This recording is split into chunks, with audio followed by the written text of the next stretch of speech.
News time TN நேயர்களுக்கு வணக்கம். இன்று நம்முடன் மூத்த பத்திரிகையாளர் திரு தாமோதரன் பிரகாஷ் அவர்கள் இணைஞ்சிருக்கார். வணக்கம் சார். வணக்கம் அனிதா டேனியல் மேடம் அவர்களே, வணக்கம் சார். அதிமுகல இருந்து எடப்பாடி அவர்கள் ஒரு ரேஷன் கார்டுக்கு பார்த்தீங்கன்னா 2000 ரூபாய் தரேன் அப்படின்ற மாதிரி சொல்லியிருக்காரு. அது மட்டும் இல்லாமல் இன்னும் நிறைய பிளான்ஸ் வந்து சொல்லியிருக்காரு. கிராமப்புறங்களில் வந்து கான்கிரீட் வீடு, அப்புறம் வந்து 25 லட்சம் குடும்பத்துக்கு வந்து பிஸ்னஸ் தொடங்குறதுக்காக 25,000 ரூபாய் கொடுக்குறேன்னு சொல்லியிருக்காரு. ரொம்ப நாளாக வந்து ஆண்கள் சைட்ல இருந்து ஒரு மிகப்பெரிய கோரிக்கை வந்து எங்களுக்கும் ஃப்ரீ பஸ் வேணும் அப்படின்ற மாதிரியான ஒரு கோரிக்கை. அதையும் வந்து நிறைவேற்றுறேன்னு சொல்லியிருக்காரு. ஆனால் நம்ம திரும்பி பார்க்க வேண்டிய விஷயம் என்னவா இருக்குன்னா, திமுகல இருந்து மகளிர்களுக்கு 1000 ரூபாய் கொடுக்கப்படும் அப்படின்னு அனௌன்ஸ் பண்ணப்ப இருக்கிற பிரச்சனையில இது தேவையா அப்படின்ற மாதிரியான ஒரு கேள்வி ஒன்று எழுப்பியிருந்தார். இப்போ இது அவர் சொல்றதுக்கான காரணம் என்ன? இது எலெக்ஷனுக்காக சொல்றாரா, இல்லை வந்து என்ன ஒரு ஸ்டாட்டிஸ்டிக்ஸ்ல இந்த இவ்வளோ விஷயங்கள் அவர் வந்து சொன்னார் சார்?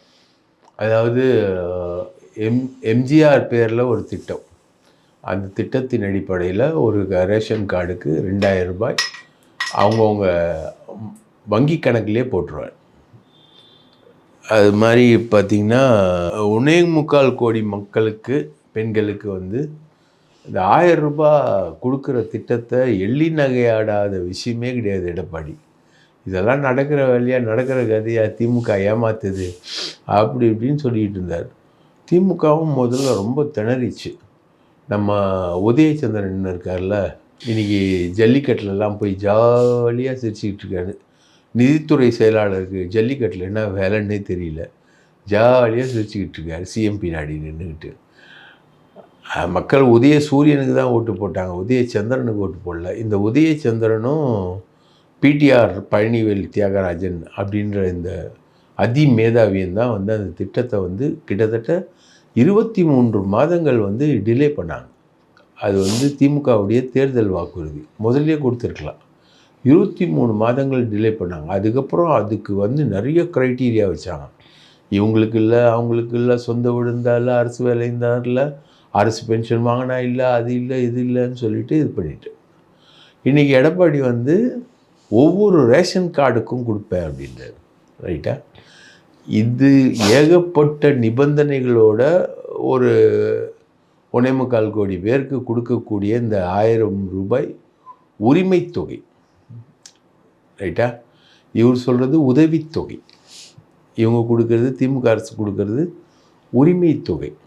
பெண்களுக்கு கொடுக்கறது உரிமை தொகை. பெண்களுக்கு கொடுக்கறது போக இப்போ வந்து 2000 ரூபாய் வந்து ஒவ்வொரு ரேஷன் கார்டுக்கும் கொடுக்கப்படும்னா, ஒவ்வொரு ரேஷன் கார்டுக்கும் நீ கொடுத்தீங்கன்னா அங்கே அது வந்து ஆண்கள் பேரில் தான் இருக்கும் ரேஷன் கார்டு எல்லாமே. யாரும் வந்து குடும்பத் தலைவி பேரில் ரேஷன் கார்டு வச்சுருக்கவே மாட்டாங்க. குடும்பத் தலைவி வந்து ரேஷன் கார்டில் வரவே மாட்டாங்க, ஆண்கள் பேரில் தான் வரும். இப்போ வந்து இவர் ஆண்கள் அரசை வந்து உருவாக்குறாரு. ஸ்டாலின் வந்து பெண்கள் அரசை உருவாக்குனார், எடப்பாடி வந்து ஆண்கள் அரசை உருவாக்குறாரு. ஒவ்வொருத்தருக்கும் 2000 ரூபாய், 1000 ரூபாய் கொடுக்குறதே அவ்வளோ கிண்டல் அடிச்சுட்டு இருந்தார்.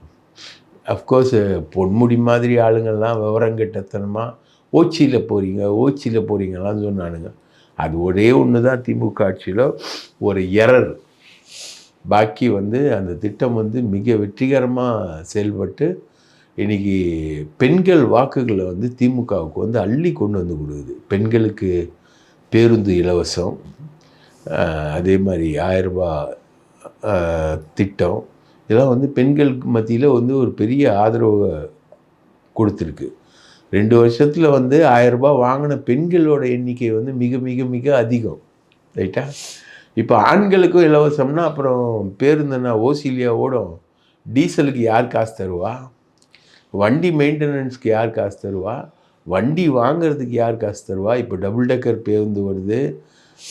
இப்போ விடியல் பெண்கள் திட்டம்லாம் வந்து ஃபஸ்ட்டு இன்ட்ரடக்ஷன் பண்ணும்போது டப்பா வண்டியாக இருக்கும். அது அப்படியே ஒரு லிப்ஸ்டிக் கலர் மாதிரி ஒன்று போட்டு லிப்ஸ்டிக் போட்ட வண்டி வருதுன்னுவாங்க. இன்றைக்கி பேருந்து நிறுத்தம்னு பார்த்தீங்கன்னா அங்கே வந்து ஆண்களே கிடையாது, அதிகமாக பெண்கள் தான். இந்தியா தான் வந்து உலகத்திலேயே வந்து அதிகமான மோட்டார் சைக்கிள்கள் உபயோகிக்கக்கூடிய நாடு வந்து இந்தியா தான். அதில் வந்து மோட்டார் சைக்கிள்கள் வந்து பெரும்பாலும் உபயோகிக்கிறது வந்து ஆண்கள் தான். பெண்கள் அந்த அளவுக்கு மோட்டார் சைக்கிள் உபயோகிக்கிறதுல ரொம்ப ரேர் தான். அவங்க 100ல் ஒரு 20% தான் மோட்டார் சைக்கிள் பெண்கள் உபயோகிப்பாங்க. அதுவே ரஃபாக தான் அடிப்பாங்க, ஒரே அடி. இருந்தாலும் 20% தான் அவங்க யூஸ் பண்ணுறாங்க. ஸோ பெண்கள் தான் பஸ்ஸு அப்படின்னு மாற்றினது ஸ்டாலின், ரைட்டுங்களா?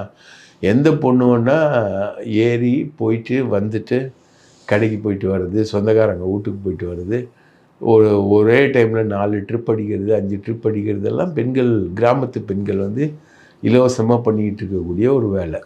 அந்த அளவுக்கு இந்த ஸ்கீமை வந்து கொண்டு வந்திருக்காங்க கவர்மெண்ட். இந்த உதயச்சந்திரனும் இந்த பிடிஆர் பழனிவேல் தியாகராஜன் தான் முட்டுக்கட்டை போட்டாங்க. அதுக்கு அவங்கள 2 பேரையும் தூக்கி போட்டோடனே அந்த திட்டம் வந்து ஃப்ரூட்ஃபுல்லாக போயிடுச்சு. உதயச்சந்திரன் வந்து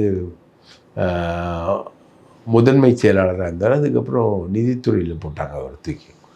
அதுக்கப்புறம் தான் அந்த திட்டம் வந்து ஸ்கீம் வந்து நல்லபடியாக வந்துச்சு.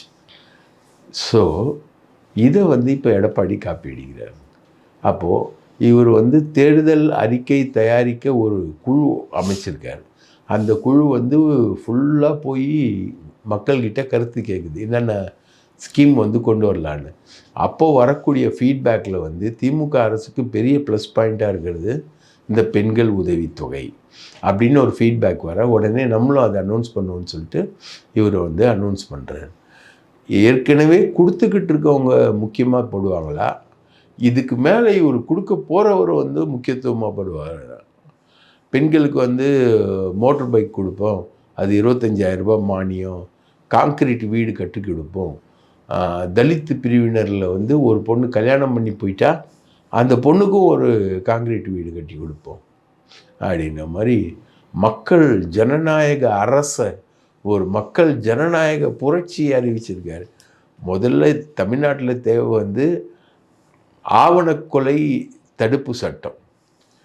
ஒரு ஜாதியை விட்டு ஜாதி கல்யாணம் பண்ணிக்கிட்டாங்கன்னா, லவ் பண்ணி கல்யாணம் பண்ணிக்கிட்டாங்கன்னா அவங்கள வந்து வெட்டி கொல்றது தமிழ்நாட்டில் அதிகமாயிட்டுருக்கு. அந்த கொலைகளை தடுக்கிறதுக்கான சட்டம் வந்து வரணும். அதுக்காக இப்போ ஒரு கமிட்டிலாம் அமைச்சிருக்காங்க, இன்னும் அந்த சட்டத்தை கொண்டு வரல. ஆவண கொலை தடுப்பு சட்டம் கொண்டு வரப்படும் அப்படின்றது ஒரு முக்கியமான விஷயமா, இல்லை கல்யாணம் ஆகிட்டு தலித் குடும்பத்திலேருந்து போனால் அவங்களுக்கு ஒரு கான்கிரீட் வீடு கட்டி கொடுக்கப்படும் அப்படின்றபோது திட்டம் முக்கியத்துவம் பெருமா. இப்போ சென்னை நகரில் பார்த்திங்கன்னா நிறைய பிளாட்ஃபார்மில் இருக்கிறவங்க வந்து ஹவுசிங் போர்டுக்கு போகிறாங்க. அது இப்போ எல்லாமே வங்கி தொகையோட கனெக்ட் ஆன ஹவுசிங் போர்டு ஸ்கீம் தான் இப்போ ஃபுல்லாக வருது. அப்போ அங்கே போயிட்டாங்கன்னா அந்த பிளாட்ஃபார்மில் குடியிருக்கும்போது அங்கேயே பொண்ணுக்கு கல்யாணம் ஆகி அங்கேயே ஒரு வீட்டில் அவங்க அந்த பிளாட்ஃபார்ம் வீட்லேயே ஒரு கூவத்துக்கரையில் அந்த பிளாட்ஃபார்ம் வீட்லேயே ஒரு தடுப்பு ஏற்படுத்தி பொண்ணை வந்து வாழ வச்சுக்கிட்டு இருப்பாங்க. அந்த மாதிரி தான் இருக்காங்க. ஸோ நகர்ப்புறங்களில் அந்த அளவுக்கு திட்டங்கள் வந்து உங்களால் செயல்படுத்தவே முடியாது. அனைவருக்கும் கான்கிரீட், நிலமில்லாதவர்களுக்கு கான்கிரீட் வீட்டு கட்டி தரப்படும்னா நகர்ப்புறங்களில் செய்யவே அதை முடியாது. அப்படி இருக்கும்போது ஒரு கான்கிரீட் வீடு கட்டி தருவார், ஆண்களுக்கு பஸ்ஸு ஃப்ரீன்றாரு, ரேஷன் கார்டில் ஆண்களுக்கு 2000 ரூபாய் தருவேன்றாரு. ஆண்களுக்காக வாதாடும் எடப்பாடி அப்படின்ற மாதிரி இவர் வந்து இவரோட ஸ்கீம்ஸை அனௌன்ஸ் பண்ணியிருக்காரு. அப்போது இது வந்து திமுகவுடைய வெற்றியை காட்டுது. திமுக வந்து பெரிய அளவுக்கு அந்த ஸ்கீமை வந்து சக்ஸஸ்ஃபுல்லாக லான்ச் பண்ணி ஜெயிச்சிட்டாங்க. அது மக்கள்கிட்ட பெரிய அளவுக்கு வரவேற்பை பெற்றிருக்கு, ஆதரவையும் பெற்றிருக்கு. பெண்கள் மத்தியிலையும் சரி, மற்றவங்க மத்தியிலையும் சரி ஆதரவு பெற்றிருக்கு. பெண்களுக்கு காசு கொடுத்தா என்ன, இன்டர்ன் ஆண்களுக்கு தானே வரும். அது வீட்டு செலவு பொம்பளை பார்த்துப்பார்ல, வீட்டு செலவுக்கு தானே அது வரும். அது இன்டர்ன் ஆண்களுக்கு வரும்ல. நீ ஆண்கள் கையில் காசு கொடுத்தா அது டாஸ்மாகுக்குள்ளே போவோம் ஸ்ட்ரெயிட்டாக. ஸோ ஆண்களுக்கு காசு கொடுக்காம அதனால தான் பெண்களுக்கு காசு கொடுத்தாங்க திமுக. இவங்க வந்து ஆண்கள் கையில் காசு கொடுக்குற ஸ்கீமும் கொண்டு போகிறாங்க. எப்படி இதை கூட யோசிக்கிறதுக்கு இல்லையா? இன்னும் இவர் முழுக்க முழுக்க அந்த குழு வந்து ட்ராவல் பண்ணி முழுக்க ஃபைண்டிங்ஸ்லாம் எடுத்து இவர்கிட்ட இன்னும் சொல்லவே இல்லை. அது சொன்னப்புறம் இவர் என்னென்ன சொல்ல போகிறாருன்றதை நம்ம வெயிட் பண்ணி பார்க்கணும். ஜனநாயகன் படத்துக்கான கோர்ட் ஹியரிங் வந்து வர 21ஆம் தேதி வருது சார். அது மட்டும் இல்லாமல் மீண்டும் அந்த சிபிஐ வழக்கு வந்து 19, 20ஆம் தேதி தொடங்குது. இதில் என்ன விஷயங்கள் சார் நடக்கும், என்ன ஒரு அப்டேட் இருக்குது சார் இதில்? அது வந்து இப்போது நிர்மல் குமார்னு ஒரு நிர்வாகிமா, அவர் வந்து கொடுத்த சாட்சியம் வந்து முழுக்க முழுக்க விஜய்க்கு எதிராக இருந்தது. என்ன சொல்லியிருக்காருன்னா அவர் எல்லாத்துக்கும் காரணம் விஜய் தான் சொல்லியிருக்காரு. பாவம் அவர் ஆர்எஸ்எஸ்லேருந்து ஏடிஎம்கே போயிட்டு அவர் தாவேகாக்கு வந்தவர். அவருக்கு பொதுக்கூட்ட மேடையில் என்ன சொல்லுவாங்க, எல்லாம் விஜய் தான், எல்லாம் விஜய் தான்வாங்க. அது தெரியாது, சிபிஐ என்கொயரின்னு தெரியாமல் எல்லாமே விஜய் தான் முடிவு பண்ணார் அப்படின்னு நிர்மல்குமார் சொல்லிட்டார். இப்போது ஆதவ் அர்ஜுன் ரெட்டி கிட்ட விசாரிச்சிருக்காங்க, நிர்மல்குமார்கிட்ட விசாரிச்சிருக்காங்க, புஷி ஆனந்துக்கிட்ட விசாரிச்சிருக்காங்க. புஷி ஆனந்த் வழக்கம் போல் இட்டுன்னு போகிறது தான் என் வேலை அப்படின்ட்டு அதோடு அவர் ஒதுங்கிட்டார். ரைட்டா? அந்த மாதிரி நடந்திருக்கு. அப்போது நிர்மல் சொன்னது ரொம்ப காங்க்ரீட்டாக விஜயை ஃபிக்ஸ் பண்ணுது. மைன்யூட்டாக சொல்லியிருக்காரு நிர்மல். இந்த நிமிஷம் இன்றைக்கி இந்த நாள் கரூரில் அந்த இடத்துல பொதுக்கூட்டத்தை இத்தனை மணிக்கு ஃபிக்ஸ் பண்ணது எல்லாமே விஜய் தான். 12:30 மணின்னு ஃபிக்ஸ் பண்ணதும் விஜய் தான். லேட்டாக 7:30 மணிக்கு வந்ததும் விஜய் தான். வரும்போதே கும்பலை கூட்டிகிட்டு வந்ததும் விஜய் தான். லைட் ஆஃப் பண்ணி லைட் ஆன் பண்ணதும் விஜய் தான். எல்லாமே விஜய் தான். அதை பார்த்துட்டு கும்பல் சாகுதுன்னு பார்த்துட்டு தண்ணி போட்டதும் விஜய் தான். சாகிற கும்பலுக்கு நடுவில் பாட்டிலுக்கு 10 ரூபான்னு டான்ஸ் ஆடினதும் விஜய் தான். எல்லாமே விஜய் தான் அப்படின்னு நிர்மல் சொல்லிட்டார். இதில் கடுப்பான விஜய் என்ன பண்ணிட்டாரு, நிர்மல் அந்த கட்சி தேர்தல் ஒருங்கிணைப்பு குழுன்னு போட்டாங்க. அதில் ஒன்று விஜய், ரெண்டாவது ஆதவ், மூணாவது செங்கோட்டையன், இப்படி தான் போட்டிருக்காரு. நிர்மல்குமார் தேர்தல் பணிக்குழு செயலாளராக இருந்தார். அவருக்கு அந்த கட்சி ஒருங்கிணைப்பு குழுவில் தேர்தல் ஒருங்கிணைப்பு குழு அதில் அவருக்கு இடம் இல்லை. என்னடா காரணம்னு பார்த்தோன்னா, பயப்புள்ள பொதுக்கூட்டத்தில் பேசுகிற மாதிரி எல்லாத்துக்கும் காரணம் விஜய்ன்னு சொல்லிட்டான் சிபிஐயில். அவனுக்கு பொதுக்கூட்டத்தில் பேசுகிறது தான் சிபிஐயில் பேசுகிறதுக்கு வித்தியாசம் தெரியும். சுத்தமாக தெரியாது. சாதாரணமாக இந்த இணையதளத்தில் வர்றவங்களோட அறிவு அந்த அளவுக்கு தான் இருக்கும். சிபிஐக்குள்ளே என்ன பேசணும், சிபிஐ கேட்டால் என்ன இம்ப்ளிகேட்டடாக கேட்பாங்க, அடுத்தது விஜய்க்கு டார்கெட் பண்ணியிருக்காங்க, அப்போ விஜயை பற்றி நம்ம சொல்லக்கூடாது அப்படின்றதெல்லாம் அவனுக்கு தெரியவே இல்லை. கம்ப்ளீட்டாக விஜய் விஜய் விஜய் விஜய்ன்னு போட்டு கொடுத்துட்டான். அதுதான் இப்போ இது இப்போது விஜயை பொறுத்த வரைக்கும் 19-20 சிபிஐ என்கொயரி, ரைட்டுங்களா, 21 கேஸ். இதில் படிஞ்சு வந்தார்னா, ஏடிஎம்கே முகாமுக்கு படிஞ்சு வந்தார்னா விட்டுருவாங்க. அந்த வாரமே ஜனநாயகனும் ரிலீஸ் ஆகிடும். ரைட்டா? இல்லைன்னா அண்ணனை ஃபிக்ஸ் பண்ணிவிடுவாங்க, அக்யூஸ்டாக ஃபிக்ஸ் பண்ணுவாங்க. விட்னஸாக போனவர் எப்படி அக்யூஸ்டாக வருவார் அப்படின்றது தான் ஒரு கேள்வி. விட்னஸாக போகிறவர் அக்யூஸ்டாவார்னா விட்னஸ் அக்யூஸ்ட் ஆகலாம், அதில் ஒன்றும் இல்லை. அப்போது விஜய் இதில் குற்றவாளியாக போகிறது 19ஆம் தேதி முடிவாயிடும். 21ஆம் தேதி ஜனநாயகனை ஹைகோர்ட்டில் பார்த்து ஹைகோர்ட்டில் வாதங்கள் வச்சு முடிவு பண்ணுவாங்க. இதுக்குள்ளே இவர் ஏடிஎம்கே கூட்டணிக்கு ஒத்துக்கிட்டார்னா இவர் வரலாம். ஏடிஎம்கே கூட்டணியில் இவர் பேசும்போது இவர் என்ன கேட்குறாருன்னா, 100 சீட்டு எனக்கு கொடுங்க விஜய். 100 சீட்டு தந்துட்டாங்கன்னா அவங்க எங்கே போய் நிற்பாங்க? 234 சீட்டில் 30 சீட்டு பாஜக, அதுக்கப்புறம் ஏடிஎம்கே, அதுக்கப்புறம் விஜய். அப்படின்னா ஒரு 40 சீட்டுனா ஓகே. 40 சீட்டு கூட்டணிக்குள்ளே வந்தார்னா இவர் ஓகே. ஜனநாயகனும் ரிலீஸ் ஆகிடும், இவர் அக்யூஸ்டும் ஆக மாட்டார். அவர் ஒத்து வரலன்னா இல்லை. இது வரைக்கும் விஜய்கிட்ட எந்த பேச்சுவார்த்தையும் பெருசாக வெளியில் நடக்கலை.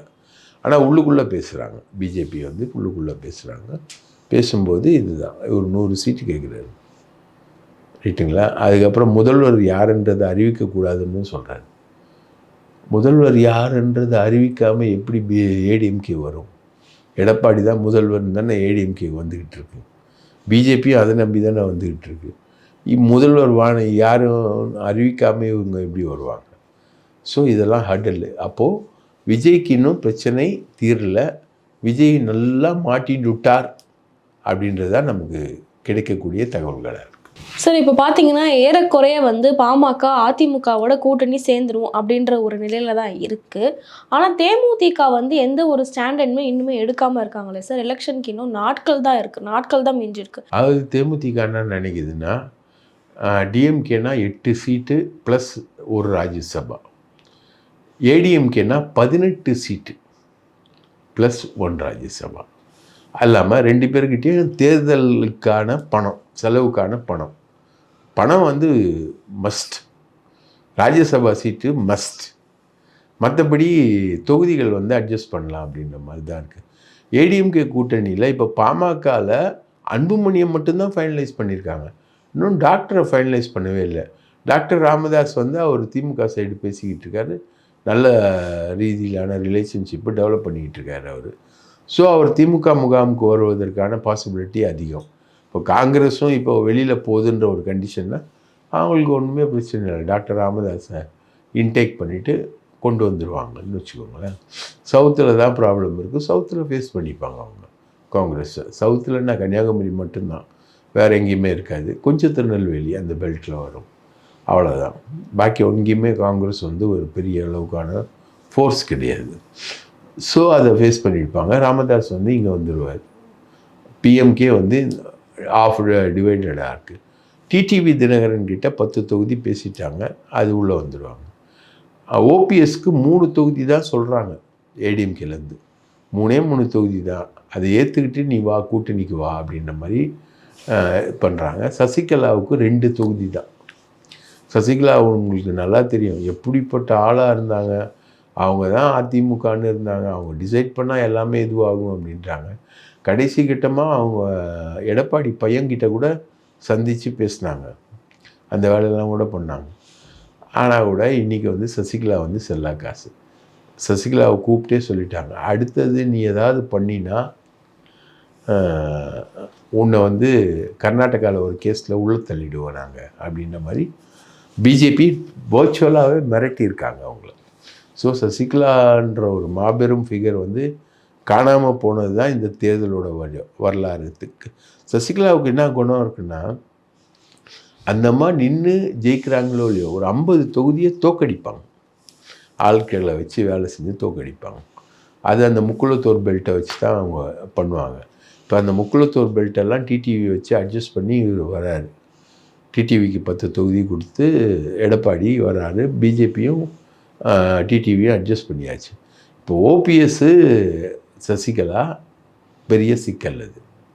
அவங்க எப்படி முடிவெடுக்க போகிறாங்கன்றது. ஓபிஎஸ்ல ஒரு டீம் கயண்டு போய் திமுகவில் சேர்ந்துருச்சு. ஒரு எம்எல்ஏ கூட, முன்னாள் எம்எல்ஏ கூட சேர்ந்துட்டார். இன்னும் வைத்தியலிங்கம் இருக்கார், வெல்லமண்டி நடராஜன் இருக்கார், ஐயப்பன் ஒரு எம்எல்ஏ இருக்கார். இவங்கெல்லாம் ஓபிஎஸோடு இருக்கக்கூடிய எம்எல்ஏக்கள். இவங்கெல்லாம் வந்து அடுத்த முறை இவங்களுக்கெல்லாம் சீட்டு கொடுக்கணும்.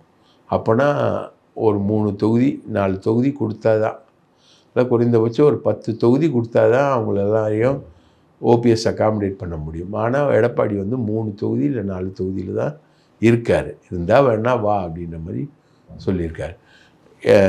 அமித்ஷாவுக்கு வந்து டைட்டாக காசு கொடுத்துட்டாங்க இவங்க. அமித்ஷாவுக்கு எப்போவுமே காசு தான் மெயின். அவர் இவங்க ஆட்சியில் இருந்த போதும் மாதம் ஃப்ளைட்டில் கப்பம் கட்டுவாங்க. அதே மாதிரி பிஜேபி தேர்தல் போட்டியிடுதுன்னு வச்சுக்கோங்க ஒரு மாநிலத்துக்கு, அந்த மாநில செலவையும் ஏடிஎம்கே தான் பார்த்துக்கும். அதுதான் ஏடிஎம்கே பிஜேபிக்கு இடையான உறவு என்பது காசு உறவு தான். காசு போச்சுன்னா அமித்ஷா கம்முன்னு இருப்பார், கண்டுக்க மாட்டார். நீங்கள் என்ன வேணால் ஊழல் பண்ணுங்கள், என்ன வேணால் சம்பாதிச்சுக்கோங்க, என்ன வேணால் தப்பு பண்ணுங்கள். ஊழலும் பாஜகவும் இடையே இருக்கிற வித்தியாசம் வந்து கட்டிங் தான். கட்டிங் கொடுத்துட்டா போதும். அமித்ஷாலாம் நல்லா கட்டிங் வாங்குவார். நம்ம பியூஷ் கோயல் இருக்கார்ல, அவர் கட்டிங் உட்பட இத்தியாதியெல்லாம் வாங்குவார். அவர்லாம் தொண்டாமுத்தூருக்கு வந்துட்டார்னா, வேலுமணியோட தொகுதிக்கு வந்துட்டார்னா அவரை வந்து பயங்கர கவனிப்பாங்க. அவர் கேட்குறது எதாக இருந்தாலும் கொடுப்பாங்க. அப்போ அதுக்கு பல அர்த்தம் இருக்குது. எதாக இருந்தாலும் கொடுப்பாங்க அப்படின்னா பல அர்த்தங்களில் அது புரிஞ்சிக்க வேண்டிய விஷயம். அந்த மாதிரி ஒரு கவனிப்பில் தான் இருப்பாங்க இவங்க.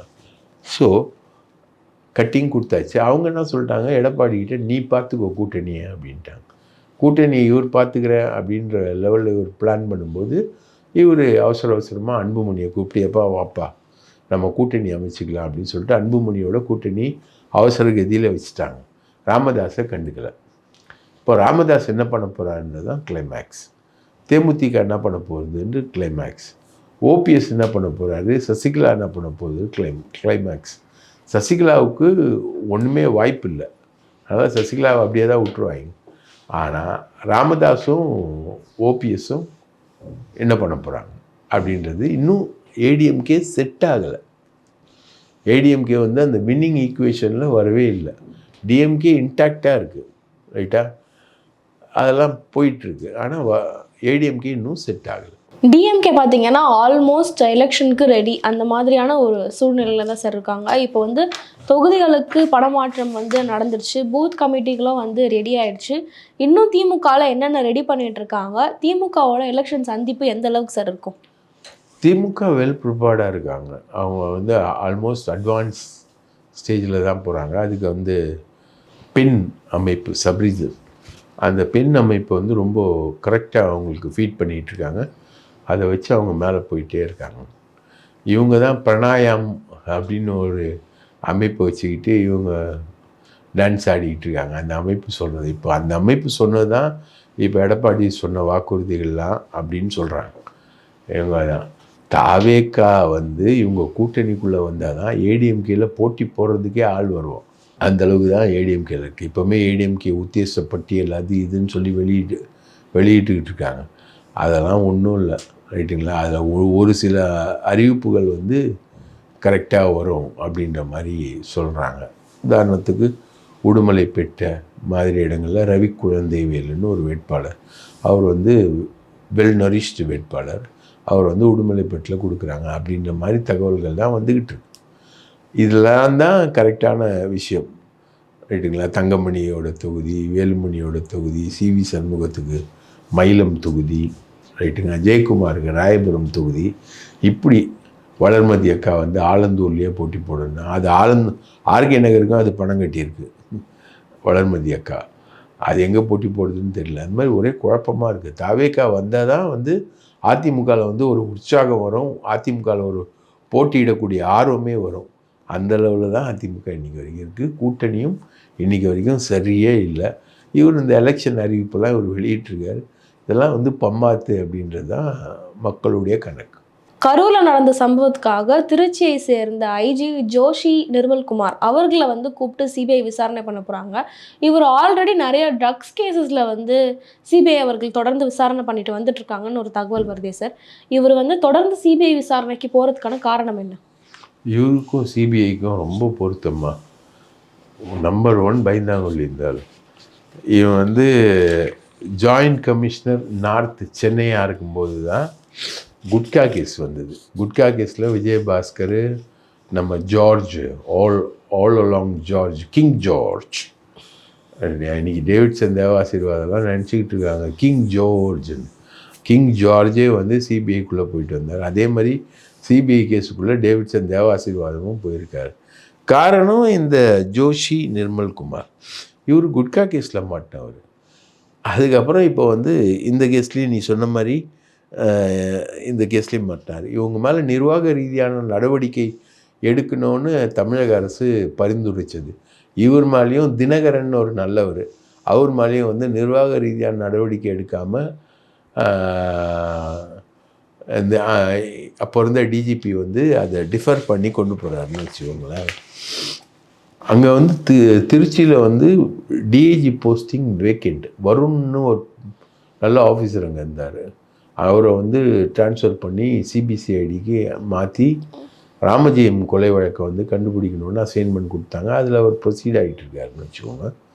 ஆனால் அங்கே வேக்கெண்ட், அந்த வேக்கண்ட்டை வந்து இப்போவும் ஃபில்லப் பண்ணுறதுக்கு முடியல. சஷாங்க் சாய்னு ஒரு ஆஃபீஸர் வந்து திருச்சி டிஐஜியாக போடுறதுக்கு ப்ரொப்போசல் வருது. அதில் வந்து நம்ம செந்தில் பாலாஜிக்கும் நேருக்கு இடையே சண்டை, 2 பேருக்கு இடையில் சஷாங்க் சாயை போடக்கூடாதுன்னு சண்டை. அதனால் அங்கே ஒரு டிஐஜியே போடவே இல்லை. அதனால் இப்போ போய் இவர் வந்து ஐஜி இதுக்கு அப்பியர் ஆகிறாரு. கூடவே டேவிட்சன் தேவாசீர்வாதமும் அப்பியர் ஆகிறார்.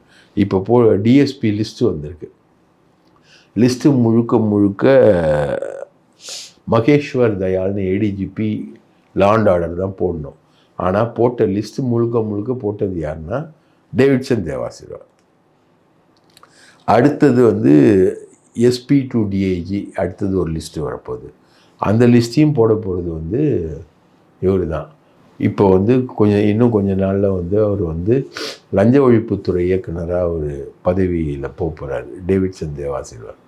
அதுக்குள்ளே இவ்வளோ ஆட்டம் ரைட்டுங்களா. இந்த கரூருக்கு சம்பவத்துக்கு வந்து எப்படி பதில் சொல்லணும்னு சொல்லிட்டு ஒரு 3 மணி நேரம் நிர்மல்குமார் ஜோஷியும் ஜோஸ் தங்கையா அவரும் எஸ்பி கரூர் அவரும் இவரும் டேவிட்சன் தேவ ஆசீர்வாதமும் இணைஞ்சி உட்காந்து 3 மணி நேரம் டிஸ்கஸ் பண்ணுறாங்க ரைட்டுங்களா. இந்த சைடில் பார்த்தீங்கன்னா உதயச்சந்திரன், இந்த சைடில் பார்த்தீங்கன்னா டேவிட்சன் தேவ ஆசீர்வாதம். இவங்களால தான் இந்த இந்த என்டையர் செட்டப்பே மோசமாக போயிட்டு கேவலமாக போயிட்டு. காங்கிரஸோட எம்பி எம்எல்ஏக்கள்லாம் வந்து டெல்லி போய் ஆலோசனையில் கலந்துட்டுருக்காங்க சார். இப்போ இந்த ஆலோசனை கலந்து முடிச்சுட்டு வந்துட்டு என்னென்ன மாற்றங்கள் காங்கிரஸ் இடையே ஏற்படும்? காங்கிரஸ் வந்து டோட்டலாகவே பார்த்தீங்கன்னா பிரவீன் சக்கரவர்த்தி அவர் அட்வைஸை தான் வந்து ராகுல் காந்தி கேட்குறாரு. இவங்க தான் வந்து பீகாரில் வந்து குழப்பம் பண்ணாங்க. கடைசியில் அந்த பையன் லல்லு பிரசாத் பையன் வந்து தானா லிஸ்ட் கேண்டிடேட் அனௌன்ஸ் பண்ணி போயிட்டான்.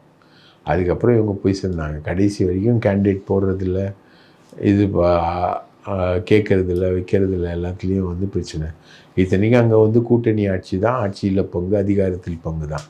அங்கேயே வந்து பிரச்சனை பண்ணவங்க தான் காங்கிரஸ்.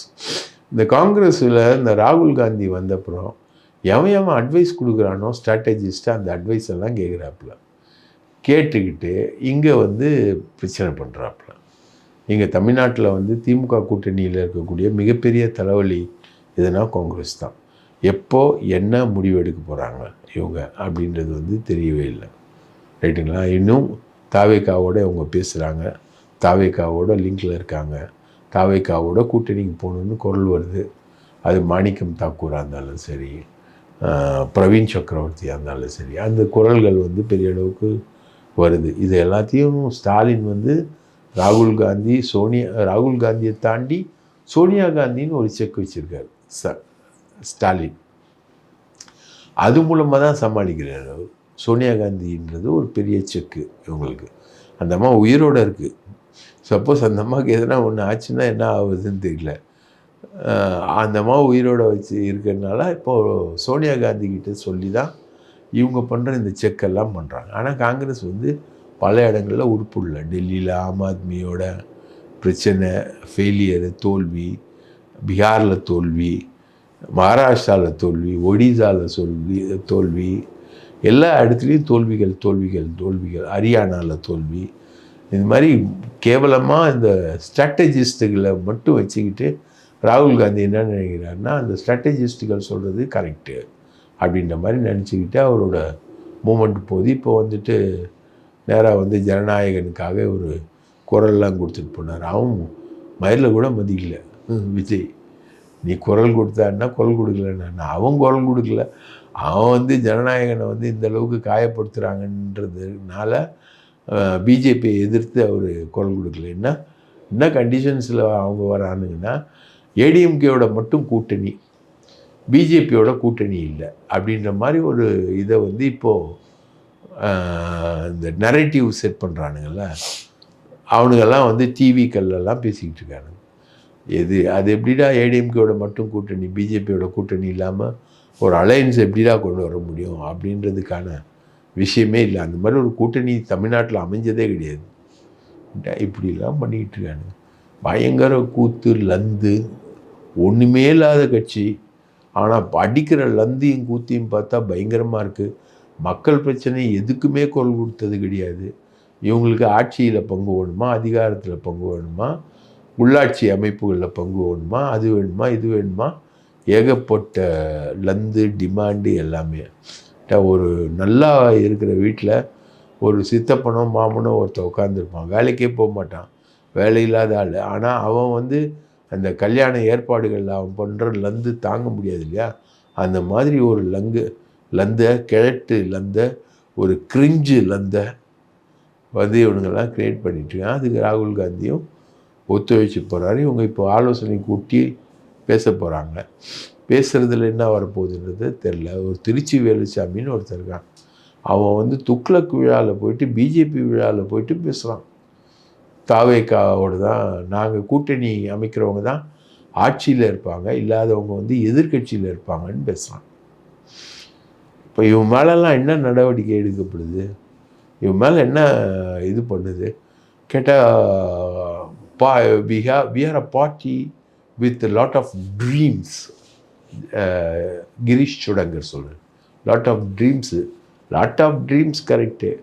திருப்பி அடித்தாங்கன்னா நீங்கள் தாங்குவீங்களா அப்படின்றது தான். இப்போ பீகாரில் போயிடுச்சு, என்ன ஆயிடுச்சு, போயிடுச்சு, அவ்வளோதான். அதே மாதிரி தமிழ்நாட்டையும் கொண்டு வரணும்னு பார்க்குறானுங்க. பல்வேறு தகவல்களை பகிர்ந்துக்கிட்டீங்க. மிக்க நன்றி சார். வாய்ப்பளித்ததற்கு மிக்க நன்றி.